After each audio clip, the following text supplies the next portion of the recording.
Greetings and welcome to the video lecture for Unit 2 in the Religion, Race, and Ethnicity course. And in this unit, we're going to be focusing in on Islam, the Nation of Islam, and Malcolm X. We'll start out with the big picture, talking about Islam in general, its history, its origins, its fundamental beliefs and practices, with a particular emphasis on the way the tradition constructs ethnic and religious identity, and that will be based on the chapter from the Steve Prothero book, God is Not One on Islam. We will focus in on the intersection between Islam and ethnic and racial identity, and the readings from Taimimi and McLeod in particular will be helpful on that front, zeroing in on the case study Malcolm X and the Nation of Islam, which is a particular and specific American variation on global Islam.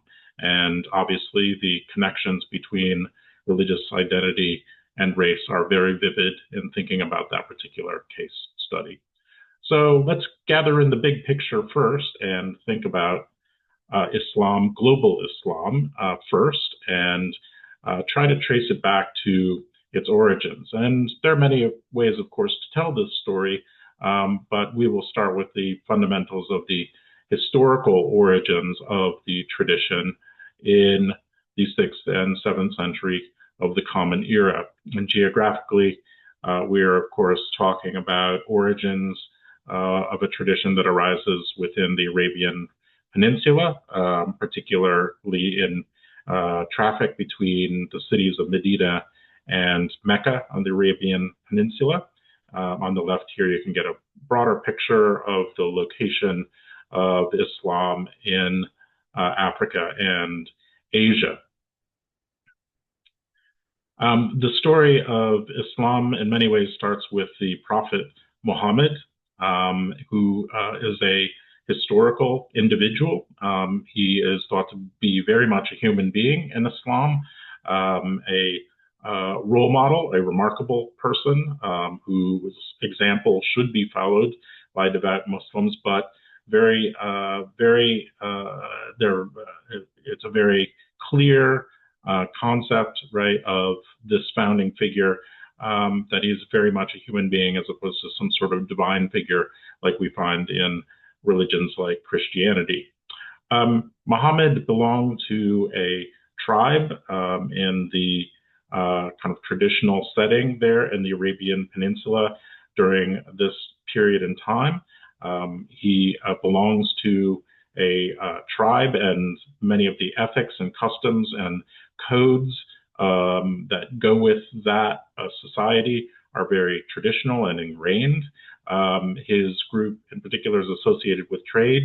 The trading routes that are indicated here, you can see that Medina and Mecca are right along trading routes that are plugged into a global network of trade. And so Muhammad would have been exposed to a lot of different worldviews in his upbringing, including Christian and Jewish worldviews as traders moved along those routes. His own tradition from a religious perspective, if we can put it in a nutshell, it's a kind of nature polytheism where the forces of nature and the desert are revered. And this is important because as a kind of polytheistic system, a system that eventually Islam would characterize as idolatrous, we have many different gods who are worshipped in imaged forms, who are thought to be spirits that very much occupy our world in the here and now, very anthropomorphic type spirits, very powerful ones, but still anthropomorphic, who have kind of direct interaction, engagement from a ritual standpoint with human beings. Muhammad himself is orphaned at a young age and brought up by an uncle, and eventually he comes under the employ of a older woman named Khadija, and he marries her at 25 and is very much active in her business and business affairs. They have 4 children, and everything seems to be going rather conventionally for the young man Muhammad. But obviously, he is something different and special, and he begins retiring to the desert, to caves, and engaging in kind of meditation. And eventually, he is visited by the angel Gabriel or Jibril, and experiences what's called the Night of Power within Islam. It is the first direct revelation to Muhammad of what will eventually become the Quran, a direct revelation mediated by this angelic figure who commands Muhammad to read or to recite. And Muhammad instantly starts to channel this complex, elaborate, and remarkable Arabic language, right, which starts to call for certain kinds of reorientations of belief, professions of belief, ritual practice, ethical practice, social practice, and in repeated visits to the desert, this revelation starts to build on itself, right, and accumulate itself. And Muhammad receives these revelations and begins to bring them back down to his community and transmit them. The beliefs, the revelations that he is professing run in many ways very contrary to those of his society. They run contrary, for example, very specifically to the polytheistic belief that's dominant in that society at the time. And also, he is introducing a set of social doctrines, social teachings, which run contrary to the kind of traditional tribal systems that he has been brought up in. So he's actually revealing things and professing things that are quite controversial for his time and place. One of the important, perhaps most important, kind of complexes of ideas that Muhammad is introducing by way of these revelations is a strong encouragement, right, a command, right, to return to monotheistic beliefs and a monotheistic connection with a one true God, the one true God, referred to as you probably know as Allah within the Muslim tradition. And the way back to that monotheistic belief is, interestingly, through a pathway that would have been familiar to Jews and Christians of the time and are probably familiar to many of you if you're not coming from a Muslim background, but you're coming from a biblical background of some kind or another. He plugs into a prophetic inheritance that is adhered to by both Judaism and Christianity. So he professes that there have been a series of prophets, that is, individuals, very special individuals, who have engaged in direct communication with the divine, and have the divine has Allah has consistently reinforced to these figures the importance of the monotheistic message over and against polytheism. And this message, from a mythic standpoint, goes all the way back to creation and the creation of the world and the creation of humanity and the figure of Adam, and then traces itself all the way up through Jesus in the Christian tradition. Now, these prophets their stories are retold, they're reconfigured within Muhammad's revelation and in the Quran, and there are significant differences. And part of the point of Muhammad's revelation is that Muhammad becomes what's called the seal of the prophets, that is, the last prophet. All of these prophets have conveyed the true message of Allah, but their messages have been garbled and misinterpreted and distorted according to Muslim belief, right? And so a corrective is ultimately necessary. So Jesus is an excellent case in point. Jesus was a prophet of God according to Islam and revered within Islam as a prophet. But his message and his identity were misinterpreted dramatically according to Muslims by followers of Jesus and ultimately Christianity who transform him into some sort of divine figure and thus violate fundamental principles of monotheism and monotheistic belief.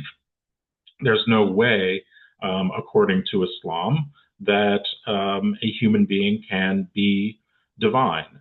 There should be no intermingling between the human and the divine. The divine is ultimately transcendent and utterly different and utterly distinct. To suggest that anything about the human is akin to or in partnership or even identical with the divine is, from the Muslim perspective, a dramatic mistake. And that is, of course, exactly what Christianity does from the Muslim perspective. All of that said, this is a matter of misinterpretation by a community of followers. There's nothing essentially wrong with Jesus and Jesus's message and Jesus's prophetic message of monotheism. So Jesus is a revered prophet. It's the people who followed Jesus who misunderstood basically what the message was all about. So in a sense, Muhammad's revelation is about setting the record straight, but it's plugged directly into this monotheistic lineage that we find from biblical sources. A pivotal moment within that discussion, and this now starts to very much relate to concepts of difference and identity, right, that are presented within Islam and Muslim circles, right, is the figure of Abraham from the Bible, or Ibrahim in Arabic. The revelations of Muhammad agree fundamentally with what we find in the Hebrew Bible or the Torah, the assertion that basically Abraham or Ibrahim is really the first to receive the full-blown monotheistic revelation. In the Bible, Abraham encounters God, and God starts to set the stage for a covenantal relationship between human beings and the one true God, right? The high God of the Hebrew people. And is seen as the first to receive the kind of essentials of monotheistic revelation. A similar idea appears in Islam, that Ibrahim is the progenitor of this monotheistic idea, in certain ways the originator or the first main promulgator of the idea of monotheistic revelation and the truth of Allah. In the Bible, there is a complex drama around lineage, right, when it comes to Ibrahim. Ibrahim, one of the fundamental promises that's made to Abraham in the Bible is that if Abraham worships this God, then his progeny, his children and his children's children will be a multitude, right? And so his nation will be blessed, and he will be honored as the father, the patriarch of that nation. But the complexity is that Abraham's wife, Sarah, is barren and unable to have children. So in the Bible, there's a complex story where Sarah basically utilizes her servant, Hagar, her Egyptian servant, and sends her to Abraham in order to produce a son, to produce a child. And that happens in the Bible, and that first child is named Ishmael. Ishmael is also acknowledged within the Muslim tradition as an important figure within this early drama, and in fact becomes elevated as the firstborn son to a very high status within Islam, right? In the Muslim version of the story, or in the biblical version of the story, ultimately Sarah does miraculously give birth to a second son, Isaac, right? And Isaac ultimately in the biblical narrative is the one who takes over the lineage, the patriarchal lineage. In the Bible, Sarah gets really, really upset and sends Hagar, the servant, and Ishmael off into the desert. Ultimately, God is merciful to them and rescues them from their plight in the desert, and they go off and have their own kind of lineage of peoples in the world. But the main biblical narrative in the biblical text, right, follows Isaac and his progeny. So Isaac is the privileged one. Isaac Ishaq is still privileged within Islam, but Ismail's story gets amplified, right? In the Quranic version, it is actually Ibrahim who sends Ismail and Hajar off into the desert, and in their plight, they search for water and they search for, they run back and forth looking for water and sustenance, and ultimately they are once again rescued.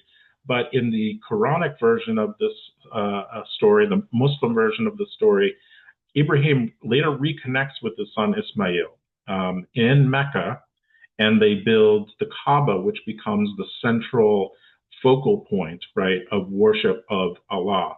It is a shrine that's reconsecrated to the God Allah by Ibrahim and Ismail, right? So in Islam, Ismail becomes the focal point, right, or a twin focal point in terms of lineage and identity.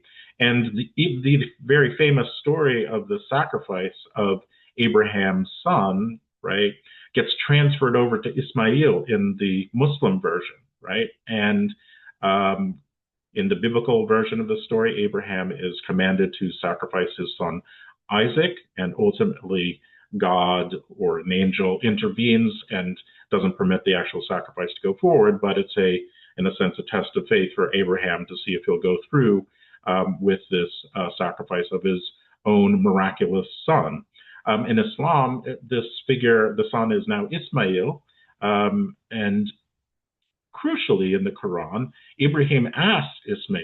In the biblical version, Isaac was fooled into this, basically, but in the Quranic version, Ibrahim asked his son whether he's willing to undergo this sacrifice, and Ismail says yes, so he consents to this. But then again, in the story, he's ultimately rescued. So you can see the shift there, right, in terms of which son is privileged or whether the two sons are equally privileged.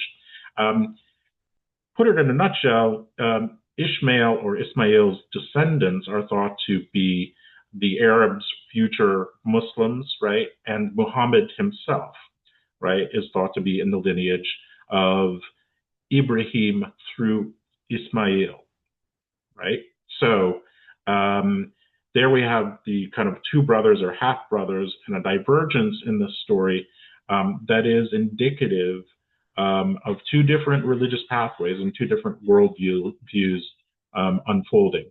Judaism, Christianity going in one direction, Islam going in another. The prophet continues to receive these revelations and experiences in the midst of all of this a kind of mystical journey called the Night Journey, where he's transported to Jerusalem, which is of course the epicenter, right, of kind of ancient Judaism, right, where the temple is. According to this story, Muhammad is transported to Temple Mount, right, and then delivered up into heaven, where he convenes with all of the prophets in that lineage that we saw before, and ultimately has direct audience with Allah. So he has direct contact with Allah, just like all of the other prophets who have gone before him. So he is really divinely sanctioned, right, as a prophet during that particular episode and that particular journey. His preaching starts to cause problems, and there are many people who are very kind of hostile to the messages that he's transmitting from a social perspective, from a political standpoint, and particularly from a religious standpoint in his relentless preaching of monotheistic belief over and against polytheistic belief and idolatry. And this dissension ultimately leads him to lead his community out of Mecca to the city of Medina, the city of the prophet, which happens in 622 of the Common Era. This is called the Hijra or Hijra, as it's sometimes translated.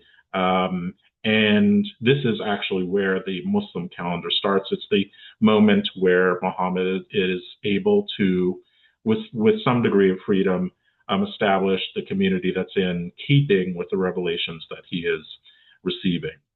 The true Ummah or Muslim community is established at this particular moment. And crucially, in Muslim belief, this Ummah is getting things right. This community is understanding. And that's a crucial factor because, as I mentioned before, the problem with previous prophets is that communities often did not understand or they misinterpreted the messages of their prophets. In a series of back and forths, the early Muslims, Muhammad's community, engage in battle and warfare with the establishment back there in Mecca. But ultimately, in these battles, as a result of these battles, where they're often severely outnumbered, but they overcome the odds, ultimately, Muhammad is able to retake Mecca, and he rechristinates, in a sense, cleanses the Kaaba, that is, clears away all of the kind of trappings of polytheistic belief, the imagery, etc., that are associated with that form of worship, and reconsecrates the Kaaba to Allah as the central focal point, right, of worship for Islam and for worship of the monotheistic God. And thus, from a mythic standpoint, right, in terms of the structure of the kind of story of Islam, Muhammad repeats the gesture, right, and of Ibrahim, right, and Ibrahim is, of course, his very long ago ancestor, right. So he repeats that gesture, peacefully converts all of the Meccans, right, to Islam, and from there, Islam really is off and running, right. Muhammad dies in 632, and he dies peacefully, and he dies without naming a successor. He basically says he trusts his community, he trusts his people, right, to determine what leadership is going to look like as the tradition unfolds. And that's maybe a kind of fateful decision in the history of Islam, because as often happens when it comes to founder religions, where we have a religion that's very much about an individual catalyst, a charismatic catalyst, who gets things started, who gathers followers, and who really kind of launches the tradition. What happens when they pass from this world, right? Particularly if they're conceived to be strictly human beings, right? And that's the case for Muhammad. What happens after that is often dissension and disagreement, right? About religious doctrines, about community organization, about ethics, etc. And we have some of that going on from very early stages after the prophet's death. After he dies, it's basically left to his immediate kind of circle, right, to lead the tradition. And these are figures from his inner circle who take up the reins of the tradition, but conceive themselves as kind of political caretakers. They're not religious leaders. They're not religiously inspired figures like Muhammad, right? There's no more revelation to be received. All the revelation has happened, and it's happened through Muhammad. And everyone remembers that revelation. Ultimately, the Quran, very quickly, actually, within a few decades, gets put down in writing and gets codified. So that revelation, that kind of religious revelation, is over. That kind of authoritative religious revelation is over for Islam, right? But these figures are really kind of political leaders. They're political leadership. They're kind of holding things together and facilitating, right, the religious components, right? Not adding to the religious component. They're caretakers in a sense.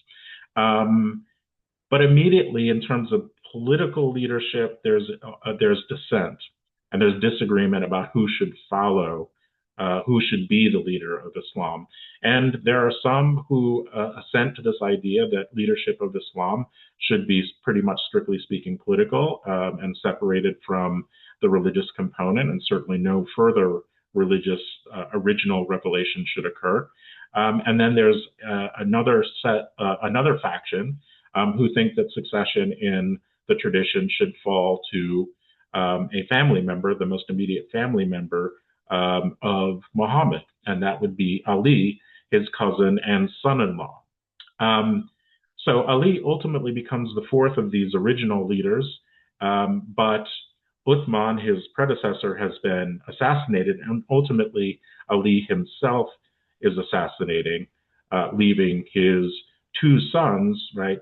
For those who subscribe to that notion, that kind of patrilineal notion or that family notion of succession, to pick up the reins.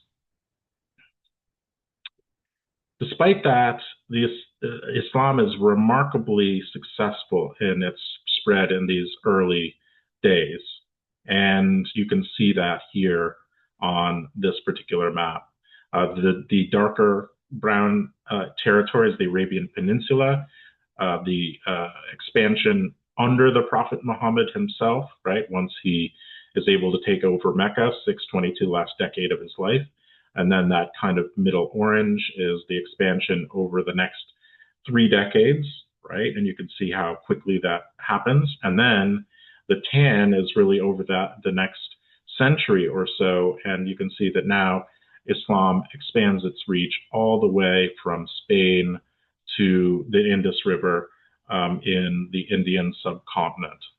So pretty remarkable spread, I guess historically filling in certain ways the vacuum of the Roman Empire, but still quite impressive.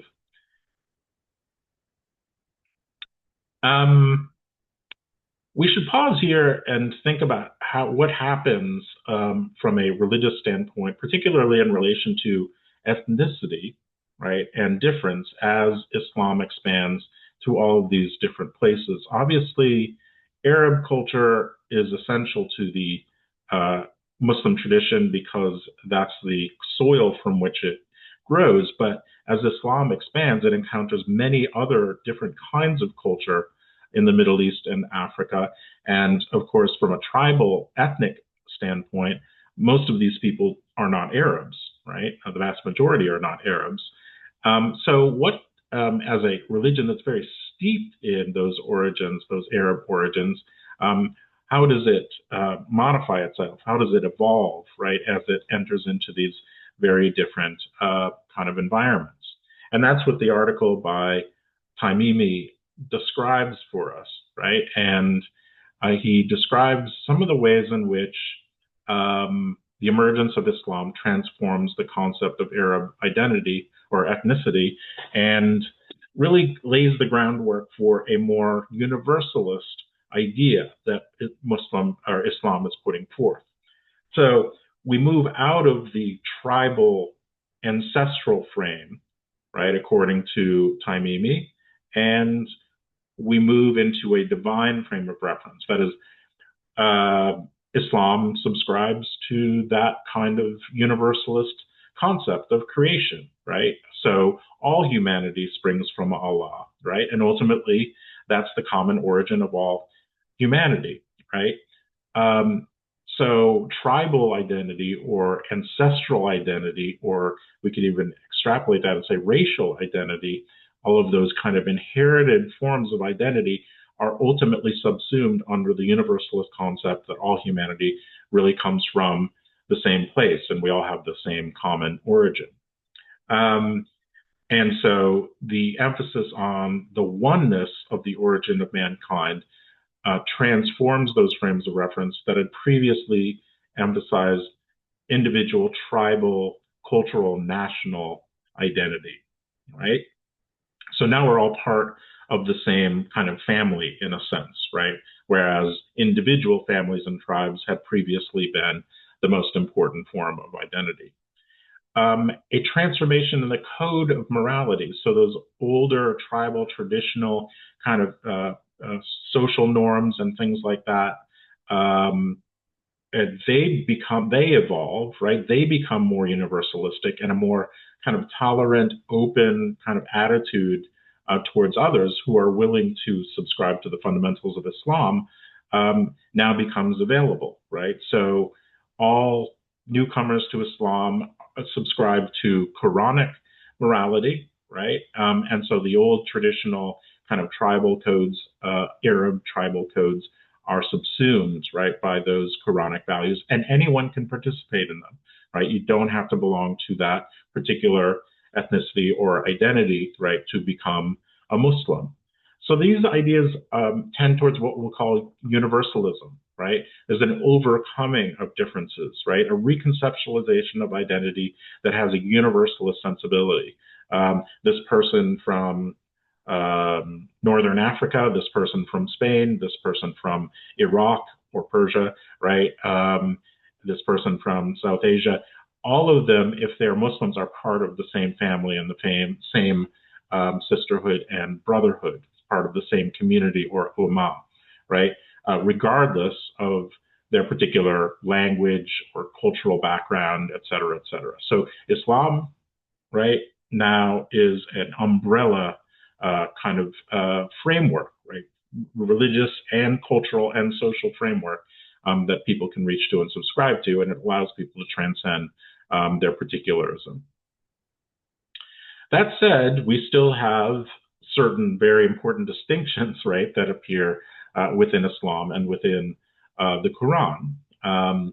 Of course, polytheists, considered as idolaters, is a fundamental kind of push and pull, kind of tension, right, in the narrative of Islam and in the Quran.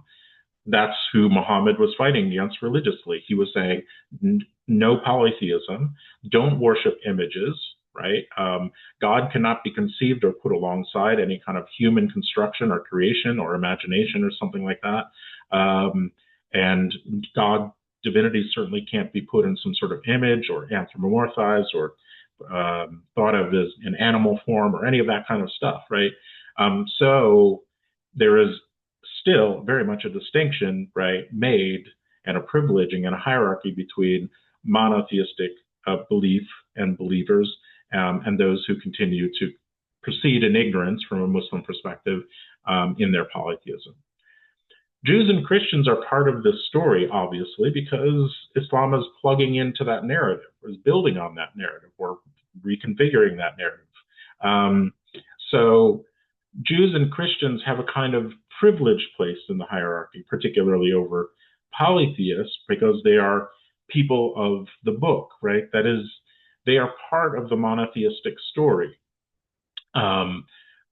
They have still made mistakes and they persist in their mistakes, but there's a certain level of certain status of tolerance that goes with Jewish and Christian populations because, traditionally anyway, because they are part of this monotheistic narrative. Now, does that keep Islam and Christianity from engaging in bloody warfare for century after century? No, and there are lots of different reasons for that, right? But at least in theory, they have a certain kind of status because of their participation in the monotheistic revelation throughout history that builds up to Muhammad's ultimate revelation in the Quran. So that's still a differentiation, a fundamental differentiation. Ultimately, there are principles of tolerance, of course, that are advocated within the Quran. There should be no compulsion in religion, and there should be no preference for people besides their righteousness. So that's a kind of humanistic sensibility or universalist sensibility within Islam. But there's a tension there between those kinds of ideas, of course, and these other kinds of identities that I've just described. And then, of course, there's the follow-up to the succession story that I talked about before.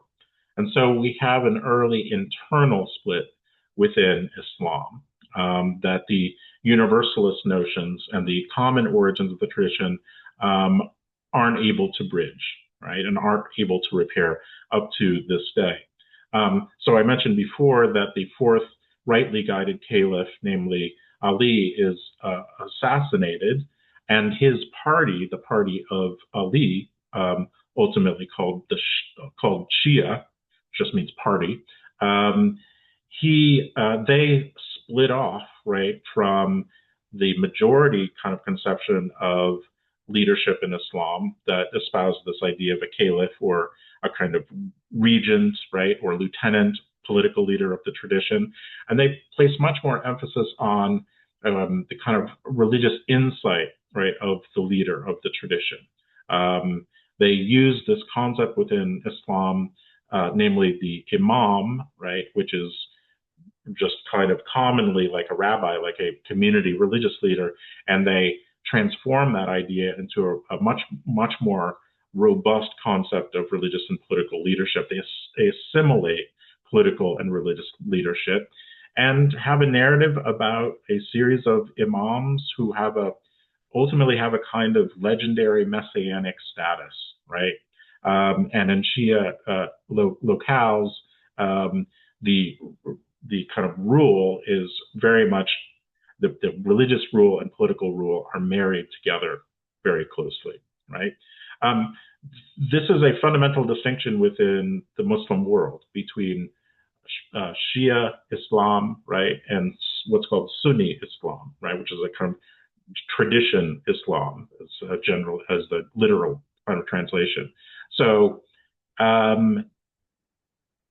as you can see here, this is a kind of Middle Eastern breakdown. This is in the current day between Muslim populations and Shia populations. Here we see in red areas with very significant Shia populations, right? And its focal point, as you can see here, is in Iran, right? But also in southern Iraq.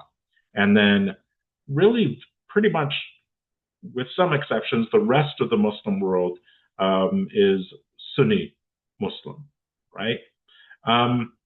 So here we have another instance where we have universalist aspirations within Islam, but then we also, embedded within that, we have some very fundamental differentiations religiously between Shia Islam and Sunni Islam, and it leads up to and feeds into all kinds of contemporary geopolitical issues and, for example, the tension between the Saudis and the Iranians, which is currently playing out in modern contemporary geopolitics up to this day.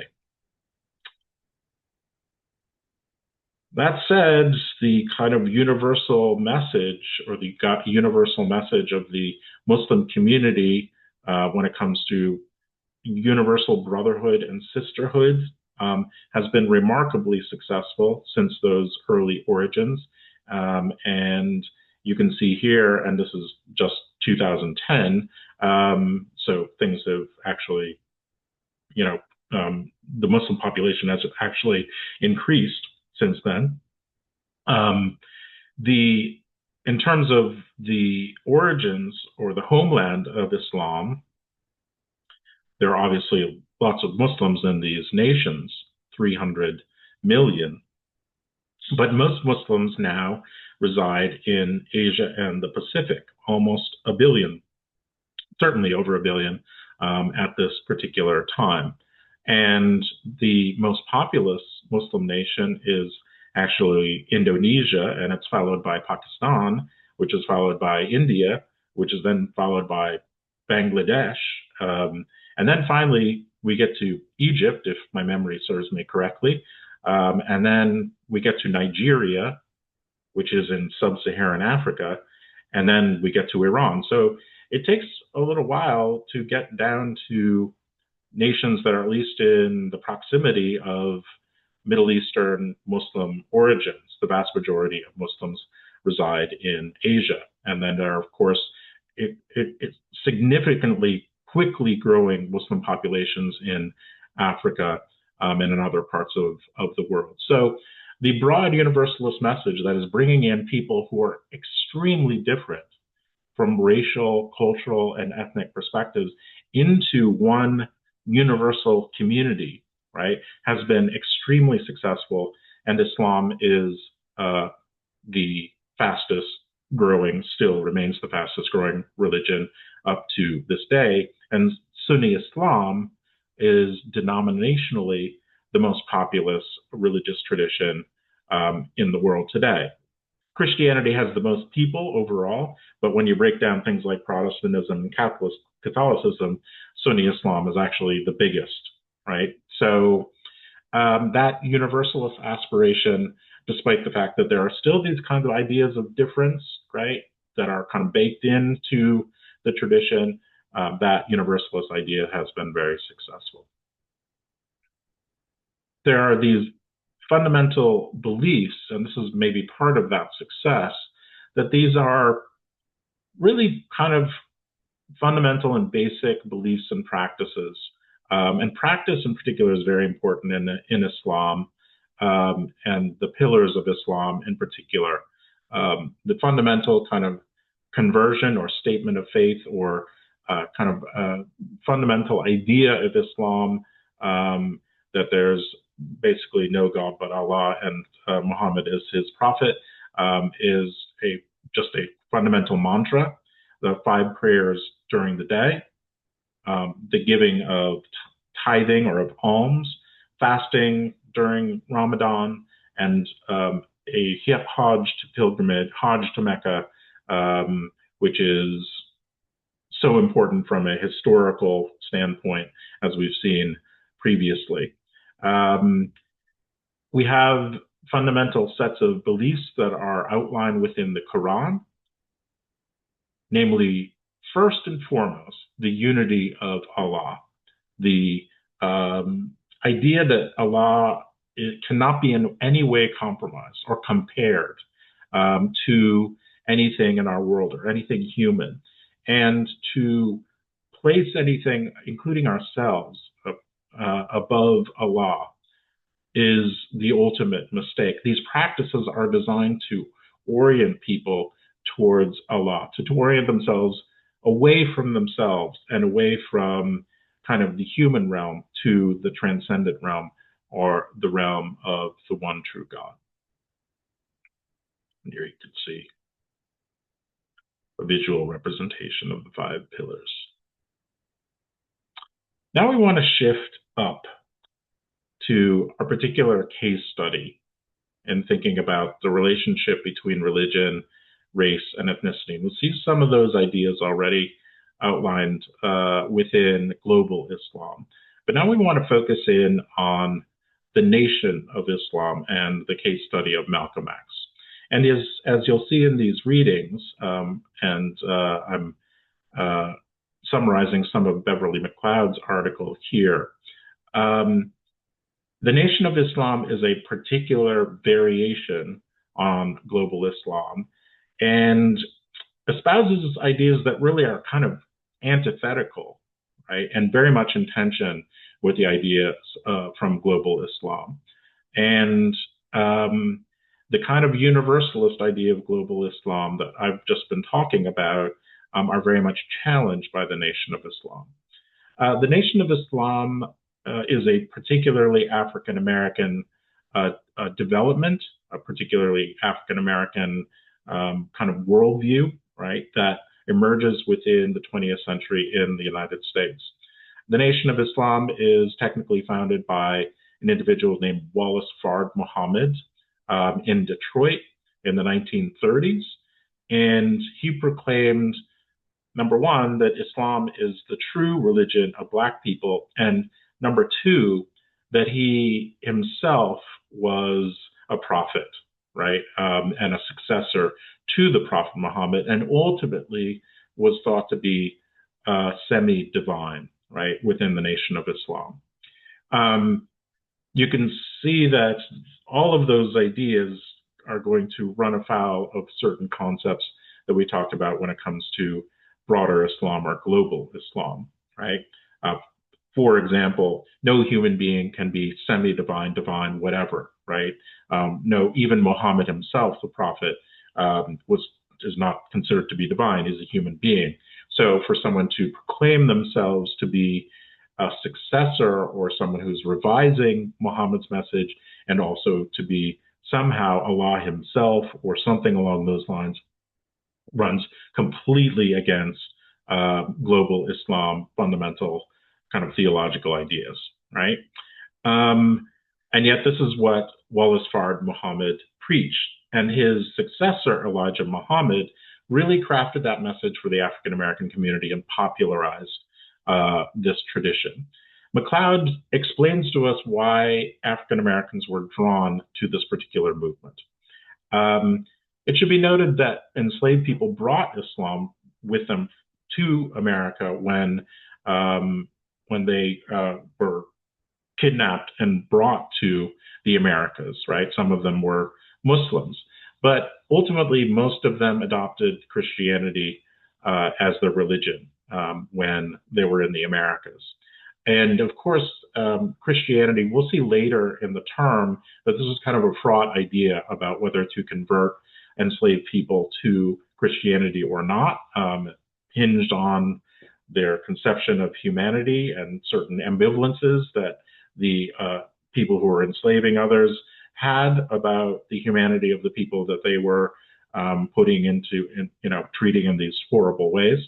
But ultimately, Christianity did catch fire, right, with people who were enslaved and provided them with a certain degree of comfort and inspiration and a religious framework.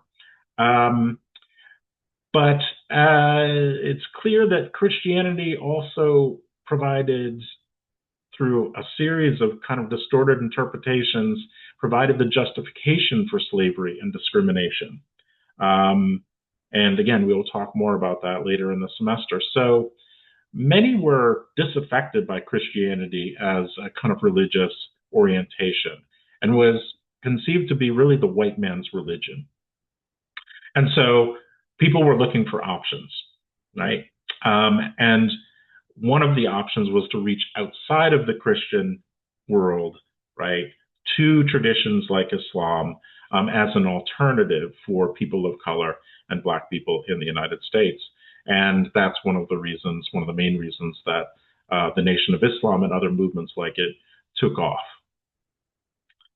And you can see here why some of the fundamental beliefs of the Nation of Islam would have become popular, right, within that broader framework.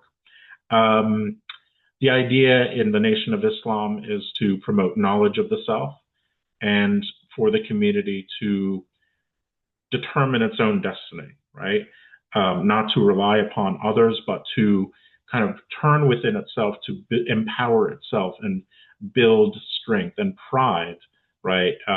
In contradiction to the constant message of inferiority that came from white supremacist America in the wake of slavery. How do you empower people? How do you get people to think of themselves as self-sufficient and be proud of their identity when Blackness has been historically so horribly devalued? One of the mechanisms was a foundational myth within the Nation of Islam, which reconfigured the creation story around race. And you can read the details both in Malcolm X and his autobiography and also in the MacLeod article. But in essence, this myth kind of flips things on their head and suggests that Black people were originally the kind of noble people, right? The kind of noble progenitors of humanity. But then there was basically an evil genius scientist, right, who engaged in genetic experimentation and designed these kind of substandard troublemaking human beings, namely Caucasians, or the origins, right, genetically of white people. This race, according to the story, took over and subjugated the world. But according to Fard's version of the story, this was part of God's plan, including enslavement and all those kinds of things, to bring about a new age, right? Where the people would take their rightful place, right, at the pinnacle of civilization and society once again. But in order for that to happen, Black people had to separate from white supremacist societies, model the behavior of their noble ancient forebears, and do for themselves, right, and basically be ready to reinstitute this new golden age. This is a foundational myth in the sense that we have talked about it, right, as a credible, authoritative story that is significant for the people who adhere to it, and it sets a kind of paradigm for action. And those are the crucial aspects of myth, right, and myth of difference and identity and empowerment. Malcolm X hits right into the apex of this movement and is very much part of the spread and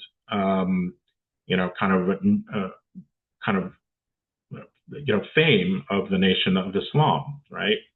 As you'll see in reading his autobiography, he comes up in a horrible experience of trauma, racial violence, racism, colorism, systemic racism. Growing up in the upper Midwest, he has an extraordinarily difficult and challenging upbringing, which ultimately leads him to a life of crime in Boston and New York. Ultimately, he is caught and sent to prison, right? And in prison, he has a dramatic conversion, and that conversion is to the Nation of Islam, right? He goes from utterly, totally anti-religious, viciously anti-religious, to a very devout individual adhering to the beliefs of the Nation of Islam. When he gets out of prison, he becomes a Nation of Islam minister and rises pretty much to the top of the leadership of that tradition, second only to Elijah Muhammad himself. But then internal tensions within the Nation of Islam lead to his expulsion and his fall, right? And then at this latest stage of his life, after he's been expelled from the Nation of Islam, he goes off on his own, wants to start his own organization. As part of that, decides to go on the Hajj to Mecca, thus bringing us full circle. He realizes and starts to understand what global Islam is all about, and it leads him to his dramatic second conversion, right? A more universalist conversion based on the ideas of global Islam. So that's where we're headed, and Malcolm X provides us a fascinating case study that ties together the kind of particularism of the Nation of Islam and its myths of identity, and the global ideas in global Islam that I've been talking about in the earlier part of this lecture.